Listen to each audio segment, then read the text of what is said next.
It was a quiet October morning in Oldsmar, a suburb just outside Tampa. The sun was up, the air cool, and 36-year-old Tim Permenter was worried. For 3 months he'd been dating 39-year-old Karen, and she wasn't answering her phone. That wasn't like her. She was reliable, grounded, and she never missed work. But today, she hadn't shown up at her job with American Airlines, and the calls Tim had been making all morning went unanswered. By the time he pulled into her driveway, he immediately felt unease. Tim got out of his car and walked up to the front door.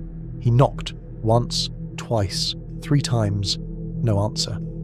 He tried again, louder this time, the silence inside pressing back at him like a weight. Finally he tested the handle. The door swung open. That was odd. Karen always locked up. He called her name, but the house stayed quiet. A few steps down the hall brought him into the open kitchen. At first, nothing seemed wrong. A pizza box sat on the counter, like maybe she'd had a late dinner. But then his eyes fell on the floor. Karen was lying there on her back, her body drenched in blood. She wasn't moving. Tim froze, then stumbled forward, realizing instantly that she was gone. His stomach lurched. He bolted outside and dialed 911, his words tumbling over each other as he begged them to send help. 911, emergency? Please come. Send the police. What's going on there, sir? Karen's dead. Is that your wife? No, it's my girlfriend. It's what?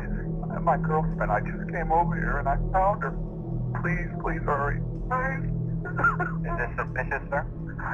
I would say so, yeah. I haven't touched anything. I opened the door and she's in the kitchen. There's blood everywhere. By the time police arrived minutes later, Tim was doubled over in the yard, vomiting. Officers guided him into the back of a patrol car while they stepped inside to see for themselves. And what they found wasn't just murder. It was a scene that seemed almost designed to confuse and shock. Karen's body lay sprawled on the kitchen floor, 16 or 17 stab wounds marking a violent end, each blow delivered with terrifying precision. The room bore the hallmarks of a struggle. Chairs overturned, a cabinet slightly ajar, but it didn't feel like a random burglary gone wrong. The rear door had been forced open, yet nothing of significant value was missing. The cable box had been tampered with, wires cut, and her phone was gone. On the wall above her body, smeared in blood, were 3 letters: R-O-C. At first glance, it seemed like a cryptic clue, but investigators quickly learned it wasn't random. It pointed to someone from Karen's past. Forensics examined every detail. Karen's right index finger was streaked with blood, as if she'd tried to write a final message herself, but she was left-handed. Near the kitchen counter, a single garden glove sat abandoned, its mate nowhere to be found. Everything suggested that someone wanted the scene to tell a story, but a story designed to mislead. Detectives began mapping her personal relationships with intense scrutiny. Karen had 2 men in her orbit who had raised red flags in her life. Her ex-boyfriend, Rock Herpy, an insurance adjuster with a history of drug issues and domestic violence, and Jeff, a man from her past entanglements who had already been cleared through alibi verification. Rock's violent history and Karen's past complaints made him a person of interest. But we will return to Rock, for now let's talk about Tim. Attention returned to Tim Permenter as investigators found discrepancies in his story. Phone records and pizza delivery times didn't align with his claims. Though lacking direct evidence, his criminal past kept him under scrutiny. The staged scene, the cryptic ROC in blood, and multiple connections in Karen's personal life left detectives facing a complex puzzle, with time running out to unravel it. It wasn't just a clue, it was a signature, a deliberate message from someone who knew Karen intimately. Every lead pointed to Rock Herpy, her volatile ex-boyfriend. But Rock had an alibi, confirmed by his new girlfriend and her children. He was accounted for at the time of the murder, yet the investigators couldn't ignore the possibility that someone close to him, or someone who knew of his past, might be trying to frame him, or using his name to misdirect them entirely. Forensic teams worked tirelessly to extract every scrap of evidence from the crime scene.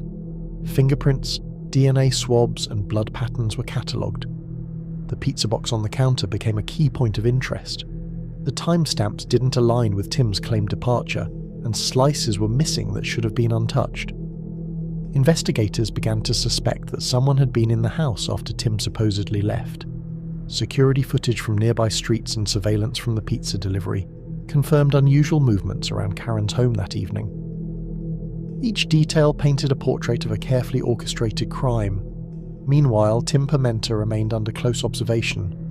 His past, which included a history of violence and criminal activity, made him a person of interest, but detectives needed more than speculation. Every call, every message, every movement from that day was being reconstructed. Small inconsistencies began to appear. Phone records placed him near the house later than he had initially claimed, and his explanation for the pizza delivery didn't fully match the timestamps. Investigators began piecing together the profile of a killer who knew Karen intimately and had staged the scene to confuse authorities while leaving a personal signature. The garden glove, smudged letters, and manipulated entry all pointed to a calculating, meticulous perpetrator. As detectives dug deeper, cracks appeared in Tim Pimenta's alibi.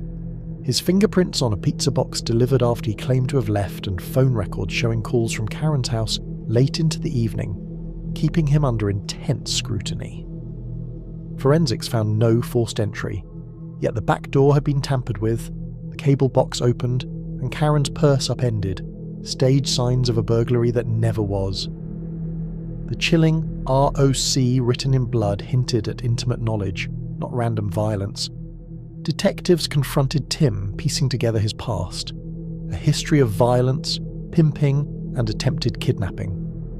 Witnesses corroborated fragments of his darker life, painting a picture of a man capable of calculated brutality.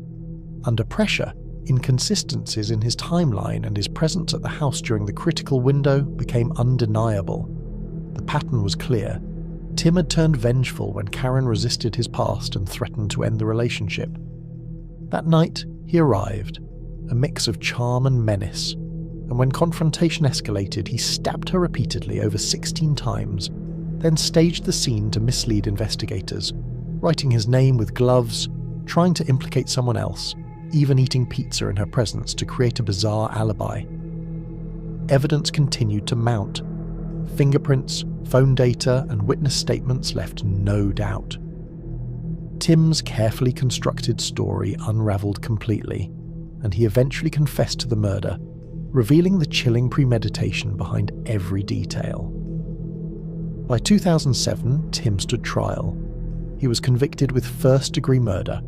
The jury even recommended the death penalty, though the judge later sentenced him to life without parole.